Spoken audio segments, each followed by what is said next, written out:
ਸਾਡੇ ਕੋਲ ਪਾਣੀ ਦਾ ਵਸਾਇਲ ਕੋਈ ਨਹੀਂ, ਗਰੀਬ ਬੰਦੇ ਆ ਇਹ ਤੋਂ ਬਗੈਰ ਤਾਂ ਸਾਡਾ ਸਰਦਾ ਨਹੀਂ। ਭੁੱਖੇ ਤਾਂ ਬੰਦਾ ਬਹਿ ਸਕਦਾ ਤੇ ਪਾਣੀ ਸਵਾਰ नहीं सकती। पानी की अहम ज़रूरत होती है जी। पानी तो बगैर तो कोई स्कूल जाना होंदा है, फिर होर साढ़ा रहने का वसाइल कोई नहीं। असल ज़रूरत है पानी का सिस्टम को करना चाहिए, साढ़े चाहिए ज़रूरत है बिल्कुल इंतजाम कर जी। साढ़े कोल पानी का वसैल कोई नहीं जी।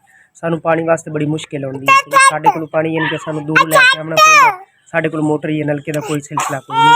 बाला सुबह टाइम स्कूल भी जाना होंदा है, इस वजह तो उन्होंने बड़ी तकलीफ होंदी है। पर असा इस वजह तो इंतजाम नहीं कर सकते क्योंकि साढ़े कोल इतनी गुंजाइश कोई नहीं। ठीक है, महंगाई के हिसाब नाल इतना कि यानी कि होंदा जितना कीमत से गुजारा चलता है घर का। इस वजह तो सर साडी रिक्वेस्ट है कि सानू पानी का कोई निज़ाम बना के।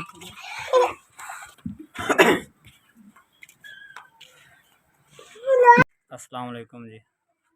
भाईजान पानी की बड़ी ज़रूरत है जी। तो साढ़े को इतना कोई आमदन को नहीं जो अस खुद मुख्तारी तौर पर कोई मोटर लगा लवीए जी। मेहरबानी करके साड़ी हेल्प की जाए कुछ।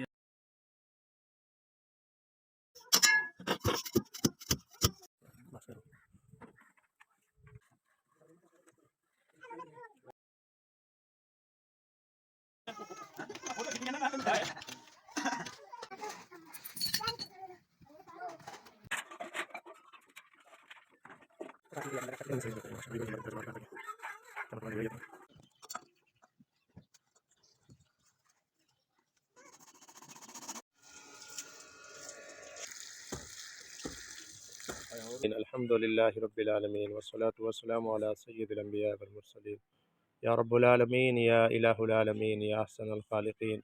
या अल्लाह इन भाइयों के लिए, इन बच्चों के लिए, बुज़ुर्गों के लिए या अल्लाह ये पानी का इंतज़ाम किया गया या अल्लाह तो इसको कबूल फरमा। या अल्लाह इधर सारे भाई पानी इस्तेमाल करेंगे या अल्लाह इसका इसाले सवाब या अल्लाह इसका या अल्लाह इसका सवाब या वजर अता फरमा। और या अल्लाह इनकी सेहत में बरकतें अता फरमा, इनके बच्चों में बरकतें अता फरमा। और या अल्लाह इनके बच्चों को या अल्लाह तो कामयाबियाँ नसीब फरमा, इनके घर में बरकतें अता फरमा। और या